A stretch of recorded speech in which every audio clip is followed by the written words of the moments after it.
Hello students, how are you? कैसे हैं आप? चलिए, उम्मीद करता हूँ बढ़िया होंगे। स्टूडेंट्स, ये इस वीडियो का सेकंड पार्ट है।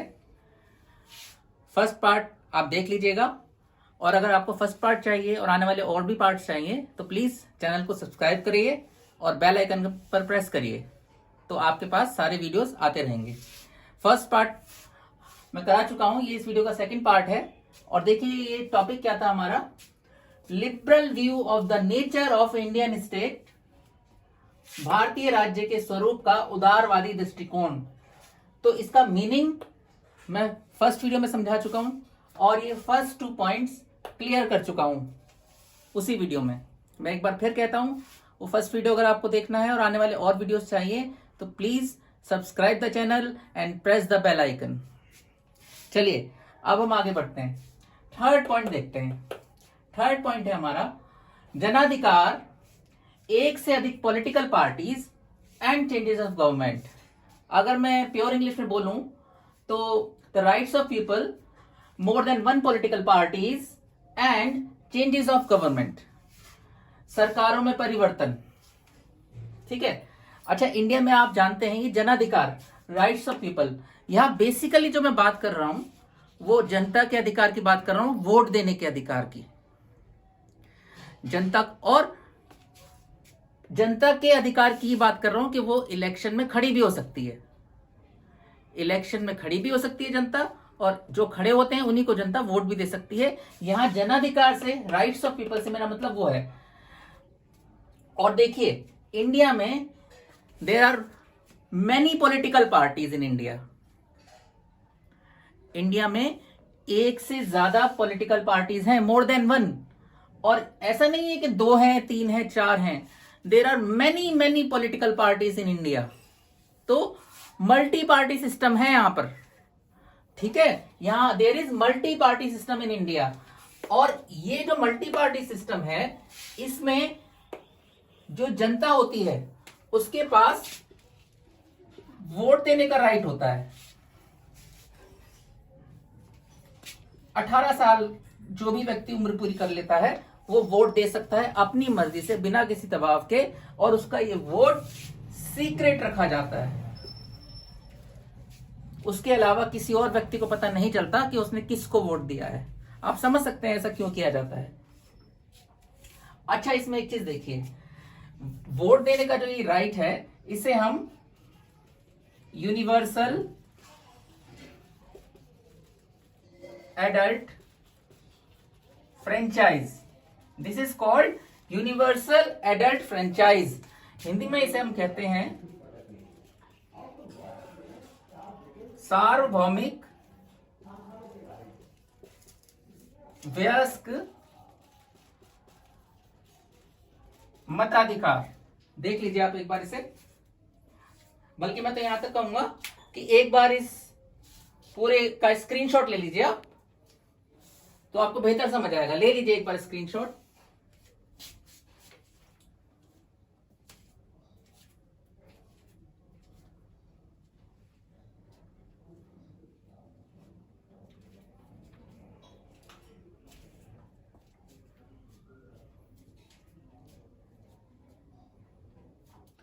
Okay, let's go ahead. देखिए, इंडिया में एक होता है आपका election commission. There is one election commission at central level, and there are state level election commission in each and every state. हर राज्य का अपना अलग इलेक्शन कमीशन होता है, लेकिन एक इलेक्शन कमीशन सेंटर का होता है। तो ये सारे इलेक्शन कमीशन फ्री होते हैं, फेयर होते हैं, और इनके पास अपनी अपनी powers, they have their own powers. तो ये election commission, they have the responsibility to hold free and fair election. ये इलेक्शन करवाते हैं आपके। ये article 324 of your constitution has this provision. अब इसका लिबरल व्यू से क्या लेना देना? देखिए, जो उदारवादी दृष्टिकोण है वो ये कहता है कि भारत में लोगों को यूनिवर्सल एडल्ट फ्रेंचाइज अवेलेबल है, तो इसीलिए ये एक लिबरल स्टेट है। सॉरी, देखिए हर कंट्री में ये यूनिवर्सल एडल्ट फ्रेंचाइज नहीं मिली होती है, मैं आपको क्लियरली बता दूं, हर कंट्री में ये नहीं होता है। और ना ही हर कंट्री में, ना ही आप देखेंगे कि हर कंट्री में मल्टी पार्टी सिस्टम होता है। कहीं कहीं पे 2 पार्टीज होती हैं और कहीं कहीं पर एक ही पॉलिटिकल पार्टी होती है और कहीं कहीं तो पार्टी होती ही नहीं है। वहां आज भी मोनार्ची है, राजतंत्र, राजा लोग शासन कर रहे हैं। ठीक है, तो इसी जो उदारवादी हैं, लिबरल जो व्यू रखते हैं, वो ये कहते हैं कि इंडिया का स्टेट जो है वो लिबरल है, उदारवादी है। क्यों? क्योंकि यहाँ पर लोगों को वोटिंग का राइट है, इलेक्शन लड़ने का राइट है, और यहाँ पर लोगों को पॉलिटिकल पार्टीज बनाने का भी राइट है। लोग ही पॉलिटिकल पार्टीज बनाते हैं, तो लोग पॉलिटिकल पार्टीज बनाते हैं। पॉलिटिकल पार्टीज को रेगुलेट कौन करता है? Election commission. इलेक्शन कमीशन ये एक अथॉरिटी है, जैसे कि एक सुप्रीम कोर्ट आपकी एक अथॉरिटी है, उसी तरह से इलेक्शन कमीशन एक अथॉरिटी है। जैसे कि यूजीसी एक अथॉरिटी है जो यूनिवर्सिटीज को रेगुलेट करती है, उसी तरह से इलेक्शन कमीशन पॉलिटिकल पार्टीज को रेगुलेट करती है। और यहां पर एक बात और देखिए आप, यहां पे पॉलिटिकल पार्टीज को इलेक्शन लड़ने का राइट है, universal adult franchise, the people vote, जनता अपनी मर्जी से वोट देती है, सरकार जनता खुद अपनी बनाती है, जिसे हम डेमोक्रेसी कहते हैं, इसी को तो हम डेमोक्रेसी कहते हैं। और उसके बाद जो सरकार बनती है वो ये नहीं है कि वो अनंत काल के लिए सरकार बन गई। The government is not form for indefinite period, there is a definite period, that is 5 years in India. After 5 years there will be election again, election will be hold again, और उसके बाद जनता फिर से ये वोट यूज करेगी। और जरूरी नहीं है कि वो उसी सरकार को वोट करे, यहां ये आपका चेंजेस ऑफ गवर्नमेंट का कॉन्सेप्ट आता है, गवर्नमेंट चेंज भी की जा सकती है। ठीक है, देखिए आज एनडीए की गवर्नमेंट है, ठीक है, एनडीए कोएलिशन है जिसमें बीजेपी सबसे बड़ी पार्टी है और श्री नरेंद्र मोदी जी हमारे प्रधानमंत्री हैं। लेकिन अगर आप याद करें सन 2009 में, इन द ईयर 2009, मिस्टर और doctor Manmohan Singh was our prime minister, और उनका जो कोएलिशन था वो यूपीए का था और वो कांग्रेस पार्टी से थे। ठीक है, और उससे पहले 2004 तक, 2004 तक श्री अटल बिहारी वाजपेयी अगेन एनडीए के वो प्राइम मिनिस्टर थे। तो इस तरह से हमारे हिंदुस्तान में गवर्नमेंट के चेंजेस हुए हैं और इसकी एक हिस्ट्री रही है पूरी।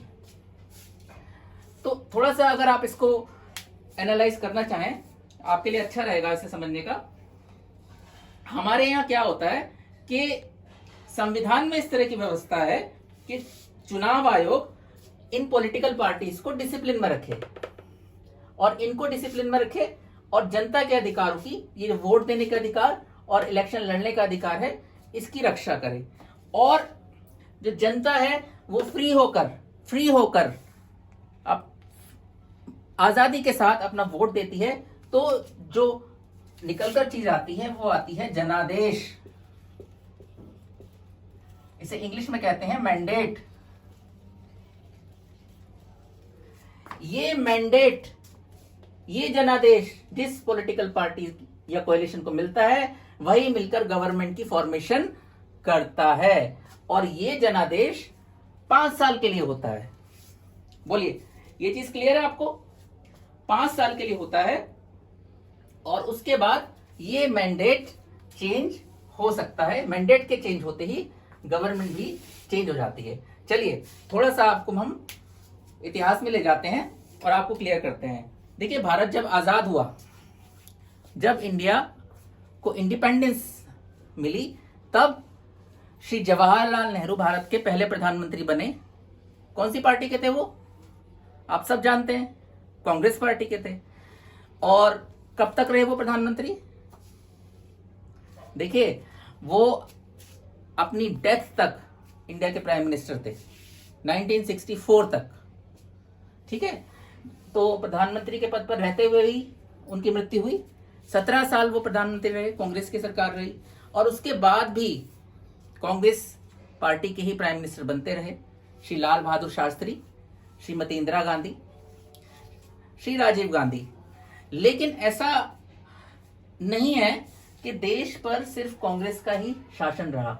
हाँ, ये बात जरूर है कि आजादी के 25 से लेकर 30 साल तक कांग्रेस का ही एक छत्र राज्य शासन रहा। The Congress dominated after the 25 to 30 years of independence. 25-30 साल तक की बात थी। यहां पर क्या था, केंद्र में, सेंटर में भी कांग्रेस की गवर्नमेंट और स्टेट लेवल पर भी कांग्रेस की गवर्नमेंट, ठीक है। लेकिन धीरे धीरे स्टेट लेवल पर कुछ दूसरी पार्टीज की गवर्नमेंट्स बनी, स्टेट लेवल पर मैं बात कर रहा हूं, ठीक है। और सेंट्रल लेवल पर कब, 1977, 1977 में पहली बार गैर कांग्रेसी, नॉन कांग्रेस गवर्नमेंट बनी, ठीक है। लेकिन ये जो जनता पार्टी की सरकार थी, जनता दल की सरकार थी, ये ज्यादा टाइम तक टिक नहीं पाई, और एक बार फिर 1980 में श्रीमती इंदिरा गांधी एक लार्ज मैंडेट के साथ फिर से प्राइम मिनिस्टर बनी, फिर कांग्रेस की सरकार आ गई। तो देखिए, इस तरह भारतीय राजनीति का ये उदारवादी चरित्र है। 1984 में श्रीमती इंदिरा गांधी की मृत्यु हो जाती है, और उसके बाद उनके पुत्र श्री राजीव गांधी, उनको भी एक ही gets a very large mandate, बहुत भारी जनादेश उनको मिलता है, and he became the prime minister of India. लेकिन राजीव गांधी जो है, उनकी 1991 में डेथ हो जाती है, और लेकिन उनकी डेथ से पहले ही 1989 में एक दूसरी गैर कांग्रेसी सरकार बनती है। लेकिन यहां पर किसी एक दल को, किसी एक पॉलिटिकल पार्टी को मैंडेट नहीं मिला। तो यहां से आपका जो शुरू होता है गठबंधन का दौर।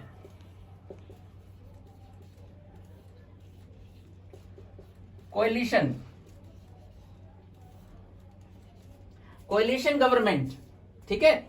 जो गठबंधन सरकारें हैं उनका दौर शुरू होता है। ये कोएलिशन की स्पेलिंग में मुझे थोड़ा डाउट है, इसे देख लीजिएगा।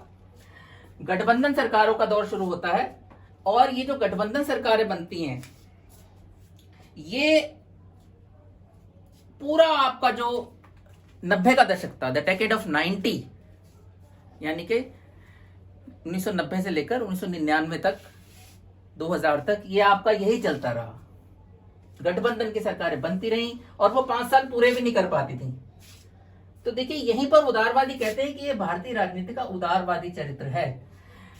जनता का जनादेश है, वो सबसे ऊपर है। यही मैंने आपको कल भी बताया था कि विधिक प्रभुसत्ता संविधान में है, और लोकप्रिय प्रभुसत्ता जनता में निहित है। Legal sovereignty is vested in the constitution, and the popular sovereignty is vested in the people of India. Okay, तो देखिए, इस तरह से सरकारों का दौर चला। 1999 में बीजेपी की, या एनडीए की आप कह सकते हैं, गवर्नमेंट बनी।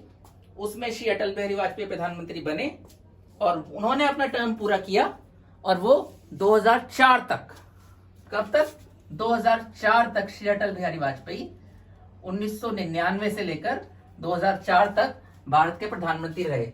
इसमें बहुत से लोग कहेंगे कि सर वो 1998 में ही प्राइम मिनिस्टर बन गए थे। ठीक है, वो 1998 में बन गए थे, लेकिन 1999 में दोबारा इलेक्शन हुए थे। इसमें ये चीज का फर्क आ जाता है, ठीक है। और वो भारत के प्रधानमंत्री रहे। अब एक बात देखिए, 2004 तक वो भारत के प्रधानमंत्री रहे। ऐसा लग रहा था कि जनता उनसे बहुत खुश है, और वही भारत के अगले प्रधानमंत्री होंगे। लेकिन अगेन भारतीय राजनीति का उदारवादी चरित्र यहां पर देखने को मिला। 2004 के इलेक्शन में सबकी आशाओं के विपरीत जाकर कांग्रेस जो थी उसे सबसे ज्यादा वोट मिले, लेकिन मैं बता दूं आपको, उसे क्लियर मैंडेट नहीं मिल पाया। इस बात को ध्यान रखिएगा। इसीलिए उसे गठबंधन करना पड़ा दूसरी पार्टीज के साथ, और इस तरह से हमारा जो गठबंधन बना था वो यूपीए का बना था, यूनाइटेड प्रोग्रेसिव अलायंस, ठीक है। और ये जो गठबंधन श्री अटल बिहारी वाजपेयी का था, इनका भी गठबंधन था एनडीए का, नेशनल डेमोक्रेटिक अलायंस। अब यूपीए के अलायंस में कांग्रेस पार्टी के डॉक्टर मनमोहन सिंह फिर से प्राइम मिनिस्टर बन गए। देखिए, कई लोग कहते हैं कि ये तो इनस्टेबिलिटी है, अस्थिरता है। 90 के दशक में लोग कहते हैं सारी अस्थिरता भारतीय राजनीति में, कभी कोई पार्टी प्रधानमंत्री बन रही है, कभी कोई कोएलिशन, फिर वो कहते हैं 2004 में कोई, 2009 में कोई। देखिए, ये इसको देखने का नेगेटिव तरीका है।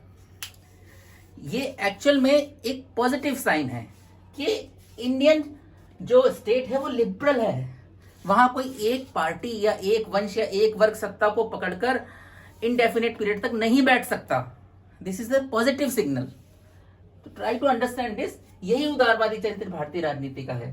तो इस तरह से 2009 में, अब देखिए 2009 में 2004 में doctor Manmohan Singh prime minister बने, और मैं जैसा कि मैंने आपको बताया 2009 में भी फिर वही प्राइम मिनिस्टर बने, ठीक है। लेकिन जैसा कि आप सबको पता है, जब 2014 आया साल, तो भारी बहुमत के साथ श्री नरेंद्र मोदी जी भारत के प्रधानमंत्री बने। देखिए कैसे यहां सरकारों चेंजेस ऑफ गवर्नमेंट हो रहा है। सभी पॉलिटिकल पार्टीज फ्रीली कंपटीशन कर सकती हैं एक दूसरे के साथ, और ये कौन इंश्योर करवाता है? इसके लिए कॉन्स्टिट्यूशन ने प्रोविजन किया है इलेक्शन कमीशन का। ये इलेक्शन कमीशन है जिसकी मेहनत से, जिसकी निष्पक्षता से और जिसकी लगन से ये सब चीजें भारतीय पॉलिटिकल पार्टीज में या सिस्टम में हो पा रही हैं। 2014 में श्री नरेंद्र मोदी जी भारी बहुमत के साथ भारत के प्रधानमंत्री बने, और जैसा कि आप सबको पता है 2019 के इलेक्शन में भी एक और ज्यादा क्लियर मैंडेट के साथ, एक और ज्यादा लार्ज मैंडेट के साथ ही again became the prime minister of India. और अभी भी श्री नरेंद्र मोदी जी ही भारत के प्रधानमंत्री हैं। 2024 में कौन भारत का प्रधानमंत्री बनेगा, कुछ नहीं इस बारे में कहा जा सकता। लेकिन एक बात तो तय है कि पॉलिटिकल पार्टीज खुलकर एक दूसरे के साथ कंपटीशन फ्रीली कर सकती हैं, और जनता भी जिसे चाहे अपना वोट दे सकती है, उसको भी आजादी है इस बात की, और इलेक्शन कमीशन इसको इंश्योर करता है। और इस तरह से ये भारतीय राजनीति का उदारवादी चरित्र हमें दिखाई देता है। एक चीज इसमें देखने वाली है कि 2014 में बीजेपी को, अगर मैं आपको बताना चाहूं, इधर देखिए आप, 2014 में बीजेपी को 282 सीटें मिली थी, और 2019 में बीजेपी को 303 सीट मिली। देखिए ये जो है, इतनी सीट्स के बेस पर बीजेपी अकेले गवर्नमेंट बना सकती है। क्लियर मैंडेट है, लार्ज मैंडेट है, स्पष्ट बहुमत है, लेकिन फिर भी बीजेपी ने अपना जो कोएलिशन था एनडीए, वो मेंटेन रखा, उसको इंटैक्ट रखा, उसको बरकरार रखा। ये अगेन भारतीय राजनीति का उदारवादी दृष्टिकोण, जो लिबरल व्यू है, वो दिखाता है। अभी भी एनडीए कोएलिशन की गवर्नमेंट ही वो कहलाती है। तो मेरे ख्याल से ये आपको समझ आ गई होगी बात। इसमें मैं एक चीज आपको और बता दूं, आप लोग सोच रहे होंगे मैं बीजेपी और कांग्रेस की बात कर रहा हूं, तो मल्टी पार्टी सिस्टम कहां से है? देखिए ये जो कोएलिशन बनता है ना, इसमें दूसरी पार्टीज भी होती हैं। 2004 में श्री अटल बिहारी वाजपेयी का जो कोएलिशन था, उसमें 24 पार्टियों का कोएलिशन था उनका, 24 पार्टियों का कोएलिशन था उनका। तो ये कौन कौन सी पार्टीज हैं? देखिए ये रीजनल लेवल की पार्टीज होती हैं आपकी। नेशनल पार्टीज तो इंडिया में बहुत कम है, लेकिन कुछ रीजनल पार्टीज होती हैं, कुछ दूसरी नेशनल पार्टीज हैं जिनके आप नाम जानते भी होंगे, जैसे कि एनसीपी नेशनल कांग्रेस पार्टी, जैसे आरजेडी राष्ट्रीय जनता दल, जैसे कि बीजू जनता दल, जैसे कि बीएसपी, एसपी, ये कुछ पार्टीज हैं आपकी। तो क्षेत्र रीजनल लेवल पर भी इंडिया में पार्टीज हैं, रीजनल लेवल पर भी पार्टीज है। बहुत से स्टेट्स में रीजनल पार्टीज की ही गवर्नमेंट है, ठीक है। देखिए इस पर बहुत विस्तार से बताया जा सकता है, लेकिन फिलहाल आपके सिलेबस के हिसाब से मैंने इतना बता दिया है। अगर आप और डिटेल में जानना चाहते हैं तो कमेंट बॉक्स में बताइएगा, मैं इस पर कोई अलग से वीडियो बना दूंगा। अभी के लिए आपका इतना बहुत है। और देखिए ये इस टॉपिक का सेकंड वीडियो था। उम्मीद है आपको पसंद आया होगा। आगे के पॉइंट्स मैं नेक्स्ट वीडियो में कराऊंगा, और आपसे रिक्वेस्ट है कि ये जो वीडियो है इसे लाइक करिए, इसे शेयर करिए और इसको सब्सक्राइब करिए और बेल आइकन को जरूर प्रेस करिएगा ताकि मेरे सारे वीडियोस आपके पास पहुंचते रहें। तो उम्मीद है आपको वीडियो पसंद आया होगा, समझ आया होगा। इसी के साथ मिलते हैं अगले वीडियो में। Thank you very much.